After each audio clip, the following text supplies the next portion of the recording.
सियावर रामचंद्र की जय. प्रभू श्री रामचंद्रांना राज्याभिषेक झाला आणि राज्याभिषेकाच्या नंतर रामचंद्रांचा राज्यकारभार सुरळीत चालू लागला.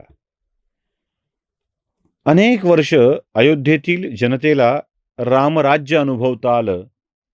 या वाक्यानिशी वाल्मिकी रामायणाचा शेवट होतो. इथे वाल्मिकी रामायण संपतं. छान छान सगळा सुखांत आणि एका सुखाची सुरुवात, नुसता सुखांत नाही आहे, ती एका सुखाच्या वैभवाच्या पर्वाची सुरुवात होते. म्हणजे इथे समाप्त असा बोर्ड लागत नाही, चित्रपटाचा असतो तसा, आणि आता रामराज्याला सुरुवात झाली असा बोर्ड लागतो. आणि सुखाच्या दिवसाचं दृष्ट लागू नये म्हणून वर्णन करू नये. एवढी सगळी सुख आता अयोध्या उपभोगते आहे. त्यांच्या मनातला राजा रामराज्य उपभोगते आहे, म्हणून वाल्मिकी आपलं रामायण इथे थांबवतात. रामायणाची सुरुवात मुळात रामजन्मापासून नाही होत.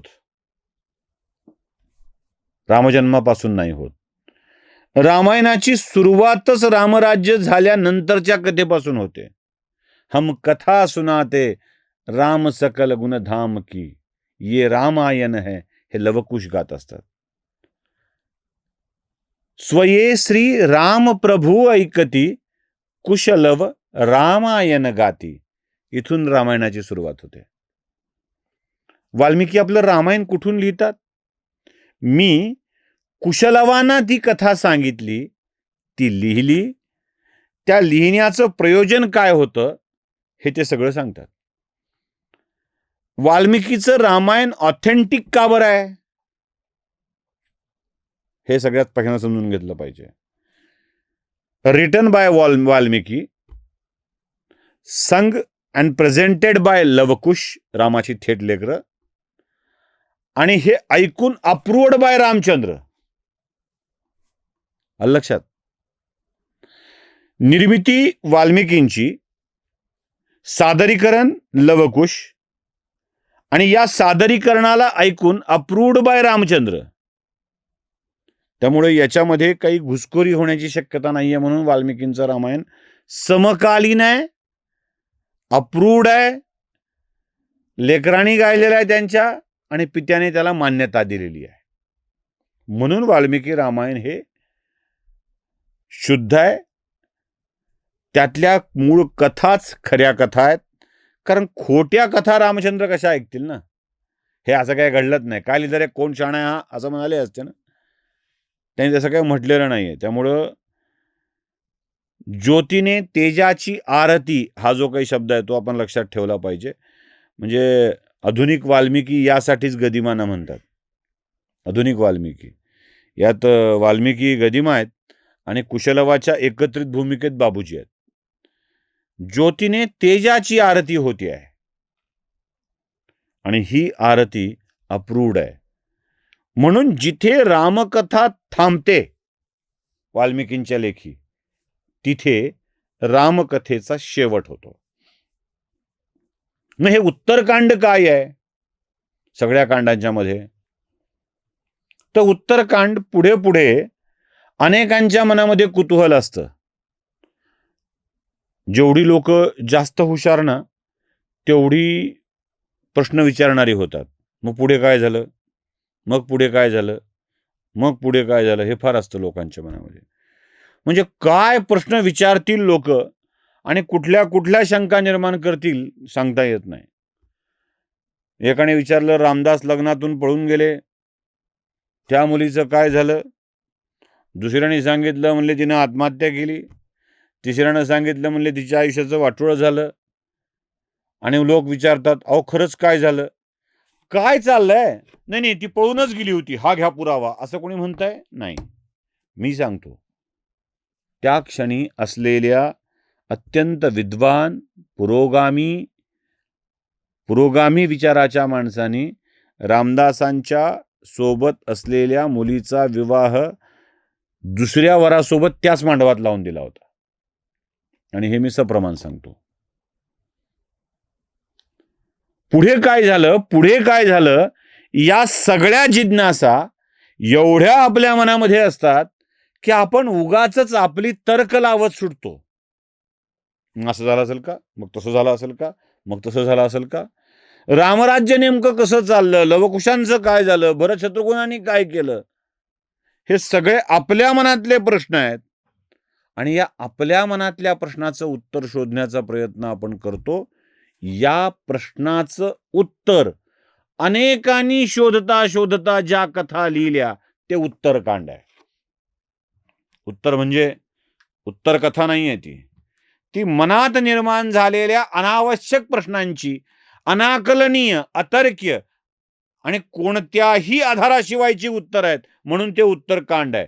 आता बाकीची कांड ही वेगवेगळ्या भागांना एकत्रित केलेली होती, कथांना एकत्रित केलेली होती. ही आमच्या मनातल्या विकारांचे कांड आहेत. एक तर ती उत्तर आहेत आणि पुढचं ते कांड आहे. कारण रामचंद्रांच्या एकूण वागण्याचं, एकूण आयुष्याशी विसंगत अशा स्वरूपाच्या अनेक कथा तुम्हाला उत्तरकांडात दिसतील. रामचंद्रांचं चरित्र एक आहे, वृत्ती एक आहे, वागणं आत्तापर्यंत एक आहे आणि बरोबर त्याच्या विसंगत अशी कथा त्या उत्तरकांडामध्ये तुम्हाला दिसेल. म्हणजे किमान संगतवार रचना जरी आपण करायचं ठरवलं ना, तरी ती जुळत नाही. एका बाबतीत रामचंद्रांचं मत पूर्ण रामायणातल्या वेगवेगळ्या कांडात वेगळंच आहे आणि उत्तरकांडात वेगळंच आहे. म्हणजे शंभुकाची गोष्ट अशीच आहे. रामचंद्रांच्या आत्तापर्यंतच्या एकूण वर्तनाशी शंभुकाच्या गोष्टीचा मेळ कुठेच खात नाही. मी तुम्हाला ऐकवलेली सीतेच्या अग्निपरीक्षेबाबत रामचंद्रांची वाक्य, अख्खी सर्गच्या सर्ग आहे तो, सीतेचं कौतुक करताना आपण ती ऐकलीच सुद्धा. आणि ते रामचंद्र सीतेवरती शंका घेतात, पटत नाही. शंभुकाची कथा पटत नाही म्हणाला, सीतेवरती शंका पटत नाही म्हणाला.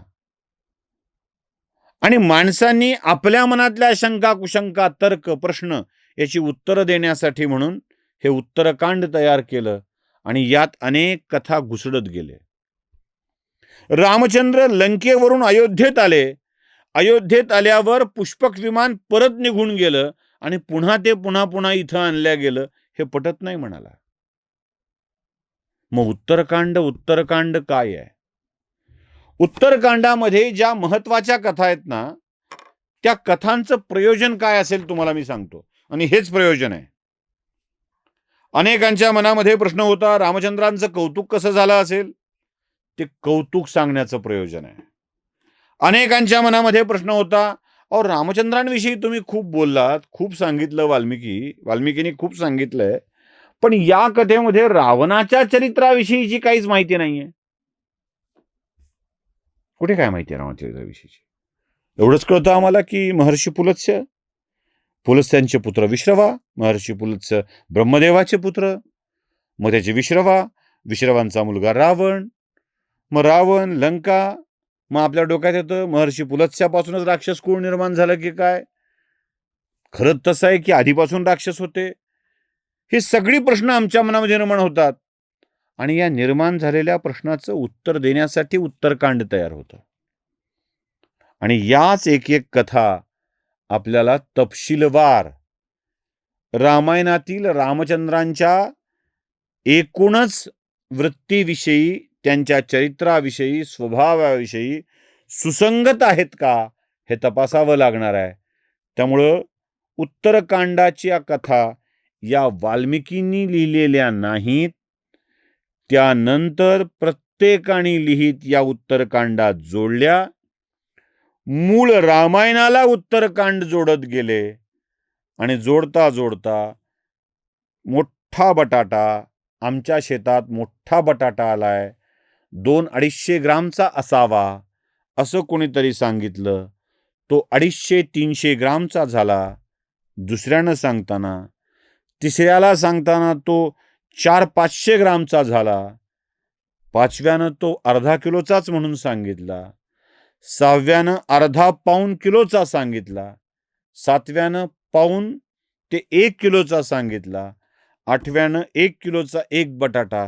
शिक्कामोर्तब केलं आणि नव्याने त्याच्या शेतात किलोचे बटाटे आलेत अशी अफवा पसरवली. प्रत्यक्षात येऊन बघितल्यावर 200 ग्रामचा एक बटाटा अशी स्थिती होती. हे 200 ग्रॅम ते 1 किलोचा झालेला बटाटा, असाच किलोचा काल्पनिक बटाटा आमच्या डोक्यात भरून, आमच्या डोक्यात भरलेल्या बटाट्यांना रामाच्या खोट्या कथा ऐकवल्या गेल्या. त्या खोट्या कथा रामचरित्राशी सुसंगत आहेत का हे तपासत आपण त्यातलं खरेपण आणि खोटेपण दोन्ही उघड करण्याचा प्रयत्न करूया. चैत्रात रामायण ऐकायचं असतं. आपण या चैत्रात पुढचे काही दिवस खरं रामायण ऐकूया. नमस्कार.